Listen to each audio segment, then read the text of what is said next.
Lundi 28 juin 2010, pas de nouvelles actualités depuis ce week-end, donc on va à nouveau parler du cyclone Celia qui touche le nord-est de l'océan Pacifique. On verra également qu'une première tempête tropicale touche l'océan Atlantique et représente une menace pour le Mexique. Et enfin on finira avec un point sur les températures relevées ce dimanche 27 juin 2010, une très chaude journée. On vous en parlait déjà depuis plusieurs jours de ce cyclone Celia qui s'est formé dans le nord-est de l'océan Pacifique. Eh bien Celia s'est considérablement renforcé ces derniers jours, atteignant même la catégorie maximale sur l'échelle de Saffir-Simpson ce vendredi matin. Vendredi après-midi, il a reperdu de son énergie, passant en catégorie 4 sur 5 avec des vents soufflant à 240 km/h en rafale près du centre du système. Mais heureusement, Celia ne menace toujours aucune terre.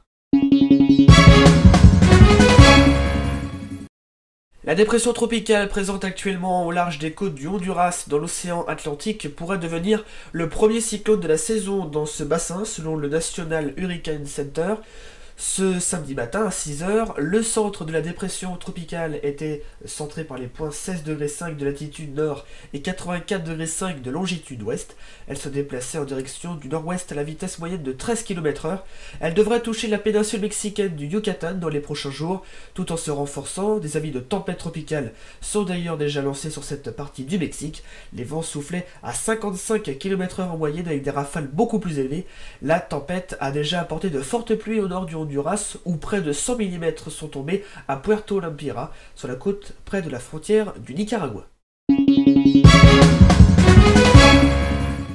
Il a fait vraiment très chaud ce dimanche 27 juin avec 22 degrés du côté de Cherbourg, 25 à Pontivy, 29 du côté de Rennes, mais 30 à Alençon, 32 à Tours et 33 degrés à Angers. Les températures devraient rester de ce niveau pour toute la semaine.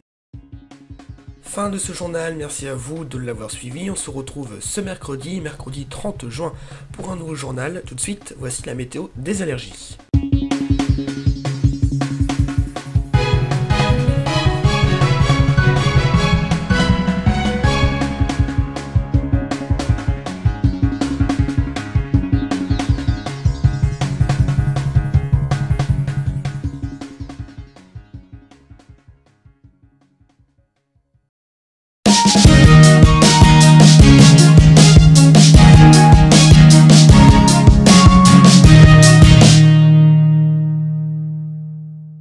Bonjour à tous et bienvenue dans cette première météo des allergies. Les risques prévisionnels présentés dans notre rubrique météo des allergies sont issus des relevés, observations et calculs réalisés par le réseau national de surveillance aérobiologique.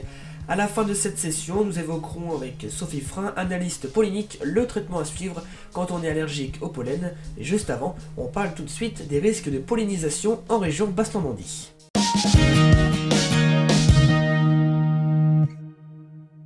Et attention au pollen de graminées en Basse-Normandie cette semaine, puisque Infopollen nous annonce un risque de 2 sur 3, il est donc recommandé de bien suivre son traitement. En ce qui concerne les pollens d'urticacées, le risque de pollinisation restera faible avec un niveau de 1 sur 3 et un risque nul pour les autres plantes, mais il ne faut pas pour autant négliger ces traitements.